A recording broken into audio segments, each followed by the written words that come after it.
Ce qui suit est la transcription d'un échange entre Mathias de Stefano, désigné ici comme moi, et son soi supérieur désigné comme je suis.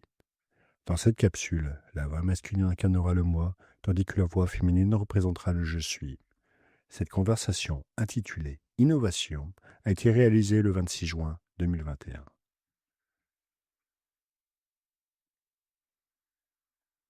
Mitose, méiose, mutation, réseau. Tout cela nous conduit à un changement constant et une transformation constante. À quel moment y a-t-il un répit ? Oui, je veux dire un répit. Quand ce processus s'arrête-t-il et cessons-nous de changer ? Quand tu meurs, et même pas à ce moment-là. Quand je meurs, tu veux dire après la mort ? Non, je parle des moments post-mortem, quand il n'y a plus aucun mouvement cellulaire.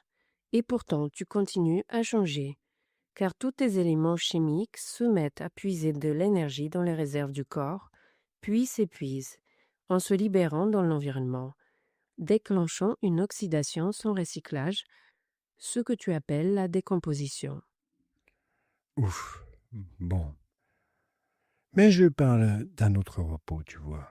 Ce qu'on appelle se reposer après le travail, ou la stabilité après une crise difficile. Je ne sais pas, quelque chose comme ça. C'est une vision très religieuse de la vie. Mais oui, je comprends ce que tu veux dire. L'idée du repos éternel, elle découle de quelque chose de très fondamental, à savoir se reposer, dormir après le travail, après la chasse ou la cueillette. Le corps est endolori après tant d'efforts, et il a besoin de se détendre, de dormir pour reprendre des forces. Pendant des milliers d'années, cela a conduit à penser que la vie est comme ce travail ardu, qui nous oblige à fournir des efforts chaque jour, et que la mort était le repos bien mérité. C'est pourquoi ils ont transformé la mort en une idée de vacances éternelles, où personne n'a à travailler, où tout est donné. Quel est l'intérêt de vivre si, dans l'éternité, on a tout ce dont on a besoin ? Je suppose que la vie est comme une épreuve imposée par Dieu ou l'univers avant d'accéder à la vie éternelle. Une épreuve, pourquoi ? Pour montrer que si vous en faites bien les choses, on aura de bonnes choses. Et pourquoi ? Bien faire quelle chose ? Dans quel but ? Je suppose que l'idée, c'est que l'univers, Dieu, a créé tout cela pour instaurer l'ordre et l'harmonie, et que si nous parvenons à trouver cet ordre et cette harmonie, alors nous sommes dignes de vivre l'éternité dans de bonnes conditions. Alors le paradis serait une récompense au sein d'un système de punition et de récompense, n'est-ce pas ? Eh bien, Le karma et le dharma ? La justice divine ? je suppose. Dans quel but ? Je ne sais pas. Je crois qu'il existe une idée répandue selon laquelle, si nous agissons bien dans la vie, nous connaîtrons de bonnes choses dans l'au-delà. La moralité, encore une fois. J'aimerais que nous puissions à nouveau faire la distinction entre la morale et la conscience. Les humains ont construit l'idée de récompense et de punition, parce que c'est ainsi que les individus d'un troupeau ont des droits au sein d'un groupe. Celui qui participe au travail quotidien gagnera son pain et son repos. La raison en est évidente. S'il ne travaille pas, il n'y a pas de production, il n'y a pas de nourriture, et donc on meurt. Si tu agis mal et que tu portes atteinte à l'intégrité d'un groupe, tu dois être puni afin de montrer aux autres que ce que tu as fait est mal et que cela peut nuire à la solidité du groupe. C'est ainsi que naît l'idée que l'univers fonctionne de la même manière. Le patriarche céleste récompense ou punit par le paradis ou l'enfer ceux qui s'acquittent correctement de la tâche morale consistant à vivre sur terre. Mais la morale varie considérablement, En quel sens ? selon l'histoire et les traditions. Par exemple, chez les peuples anciens, l'inceste était nécessaire pour préserver une lignée. Aujourd'hui, l'inceste est considéré comme quelque chose de mal. Dans les écoles grecques, la pédérastie était normale, car on encourageait les élèves et les enseignants à tisser des liens entre tous les corps, à l'instar de leurs dieux, à leur image et à leur ressemblance. Oh, bien sûr. En revanche, le Dieu chrétien, qui est unique et qui n'a pas de relation, prône la chasteté. Ainsi, pour les peuples sémitiques monothéistes, chrétiens, hébreux, arabes, la chasteté jusqu'au mariage est fondamentale, car le sexe ne peut être considéré que comme un moyen de reproduction. Tandis que pour les peuples gréco-latins, entre autres, la sexualité dès l'enfance était nécessaire pour qu'un individu prenne conscience du pouvoir de son corps et de la création. La morale chrétienne a pris le pas sur les morales gréco-latines, générant tant de traumatismes et de répression sexuelle qu'il en finit par ressurgir sous forme de psychopathie. Mais au-delà de cela, la moralité, l'idée que quelque chose est bien ou mal, découle d'une conception culturelle et non de la vérité cosmique. Cela signifie que la notion de repos est liée aux cultures sémitiques monothéistes qui considèrent la vie sur Terre comme une punition divine et voient le travail sur Terre comme une souffrance au cours de laquelle nous devons prouver notre repentir à Dieu et montrer que nous sommes dignes d'aller au ciel et de vivre à nouveau au paradis. Encore. Y a-t-il beaucoup de choses que je dois comprendre ici? Oui, au commencement, tous les êtres, toutes les âmes vivaient dans la pureté et la lumière aux côtés de Dieu, selon cette tradition. Lorsque le premier couple fut créé pour avoir des enfants, le diable les tenta par ses ruses, réveillant ainsi le mal sur terre, le péché originel. C'est alors que des batailles ont éclaté entre anges et démons, et que de nombreuses âmes sont tombées sur terre. C'est ainsi que sont nés bon nombre de ces guerriers de la lumière, tous issus de la lignée de ce couple originel. Ils portaient donc le péché et le rejet de Dieu dans leurs gènes. Cela les a contraints à quitter le paradis pour devoir lutter afin de se procurer de la nourriture. Et ils ont commencé à travailler, à souffrir.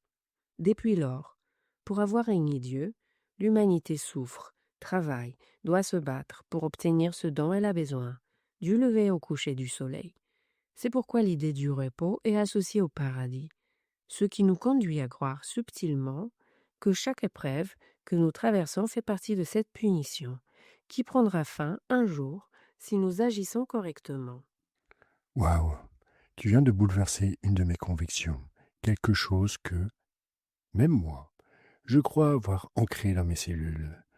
L'idée que tout ce que je vis est un examen destiné à prouver quelque chose à quelqu'un, et que si je m'en sors bien, je serai admis et je pourrai me reposer, profiter de ces vacances, quand tout ira bien. En fait, ce n'est pas ça. Bien sûr que non. C'est de la culture, c'est de la morale. Est-ce qu'une molécule se repose? Non. Est-ce qu'un organe se repose? Non. Toujours d'une manière ou d'une autre, ils fonctionnent, accomplissent quelque chose.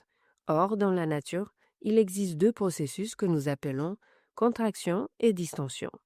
Le processus de contraction est la force d'action dans lequel les polarités se contractent, l'une contre l'autre, pour générer une tension énergétique qui donne lieu au mouvement. La distension est le processus de libération de cette énergie, au cours duquel les polarités se relâchent après l'action. Ces deux processus sont naturels dans toutes les choses et marquent leur cycle comme les saisons, les tempêtes, les séismes, la naissance, les liaisons chimiques, tout. Naturellement, cela produit l'éveil et le sommeil, des états d'alerte ou de relaxation du système nerveux. L'état d'éveil est celui qui nous pousse à l'action, en amenant le corps à réagir, en produisant différentes émotions et en créant des liens mentaux qui génèrent efficacement des idées ou des solutions adaptées aux circonstances. Ce processus exige beaucoup d'énergie. Il faudra donc, à terme, la récupérer. C'est pourquoi le corps lui-même et ses réseaux entrent en phase de relaxation, libérant toute l'énergie et laissant chaque partie du corps détendue, ce qui conduit l'organisme à se reposer. Le mot se reposer vient du mot se fatiguer, issu de l'indo-européen quet, et donc du latin quasare, qui signifie agiter, secouer, frapper. Ainsi, l'ajout de la particule des indique qu'il s'agit de cesser de s'agiter ou de frapper. En anglais, rest vient de restare, qui signifie rester en un endroit. Par opposition à tire out, fatigué, qui provient de thorian, lui-même dérivé de te, signifiant manque de quelque chose. Ce manque concerne l'énergie. Ainsi, pour générer cette agitation énergétique, un moment de recharge est nécessaire. Dans le subconscient, cette idée très fondamentale du fonctionnement énergétique a peu à peu donné naissance au concept de base suivant. On dort la nuit, il faut se cacher. On travaille du lever au coucher du soleil. On se repose quand le travail est terminé. Il faut bien faire les choses pour pouvoir se reposer. Dans les cultures du travail, le repos est perçu comme une récompense ou un échec, car un travail bien fait pendant la journée mérite un bon repos, tandis qu'un travail mal fait au cours duquel on a décidé de se reposer un instant est considéré comme un échec face à la survie. Eh bien, oui, c'est vrai. Encore aujourd'hui, je me dis moi-même des choses comme ça. Que dormir pendant la journée, c'est comme un échec. Alors que cela n'a aucun sens. Car si tu es fatigué, c'est parce que tu manques d'énergie et que tu dois dormir pour la récupérer. La méconnaissance du corps physique a donné naissance à des idéologies qui poussaient le corps à ses limites, considérant la vie et ses efforts comme une punition divine. C'est ainsi qu'est né le concept selon lequel la vie dans son ensemble était une épreuve visant à déterminer si nous étions dignes de réintégrer le clan divin dont nous avions été bannis autrefois, et ainsi à notre mort, ce qui semblait être un long repos, pouvoir nous reposer au paradis, après avoir été approuvés par Dieu. Bien sûr, tout cela vu sous l'angle humain. Mais la vérité est bien différente. Mitose, mutation, réseau. Et ce que tu cherches, je suis désolé de te le dire, n'existe pas. Le repos après tout ce processus? Parce que le processus est éternel et qu'il n'y a ni après ni avant. C'est une constante, faite de contraction et de distension, de vallées et de montagnes, sur une onde vibratoire. C'est pourquoi tu dois élargir ta vision des choses et reconnaître que toi seul es capable de déterminer dans quelle mesure et pourquoi tu as besoin de repos. C'est en fonction de la manière dont tu décides de vivre ta vie que cela se passera d'une manière ou d'une autre, tu comprends?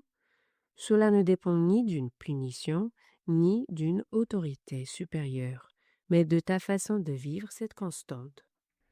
Et comment faire pour la vivre en harmonie? Par l'innovation. Tu as sûrement déjà entendu ce terme en rapport avec la technologie. Car ces derniers temps, c'est l'innovation technologique qui modifie le plus le monde dans lequel nous vivons. Cependant, l'innovation va au bien au-delà. L'innovation, c'est rester dans un état constant de recherche et de la nouveauté. L'être humain est un animal d'habitude qui, lorsqu'il trouve quelque chose qui lui fait du bien, essaie de le conserver en permanence. Cela use cette chose, la détériore à l'usage, et tôt ou tard elle finira par devenir obsolète. Et pourtant, on continue à l'utiliser. Système, croyances, objets, espace, idées, relations, et il retombe sans cesse dans le même piège, de plus en plus détérioré, brisé. Cela engendre toujours, cycle après cycle, les mêmes conflits et les mêmes erreurs. Mieux vaut un mal connu qu'un bien à découvrir, dit un proverbe humain. Et voilà où cela les mène. Cette phrase résume très bien cette particularité. La peur de ne pas savoir gérer la nouveauté les pousse à s'accrocher à l'ancien, simplement parce qu'ils en connaissent les mécanismes. Ils remettent en question la nouveauté, avec crainte, non pas parce qu'elle ferait quelque chose de mal, mais parce qu'ils se ridiculiseraient en ne s'y connaissant pas. Ils préfèrent avoir des arguments connus sur des idées anciennes et inutiles dans le contexte actuel plutôt que de se lancer dans la nouveauté et de souffrir de médiocrité. C'est pourquoi il est important d'accepter le changement et de se renouveler.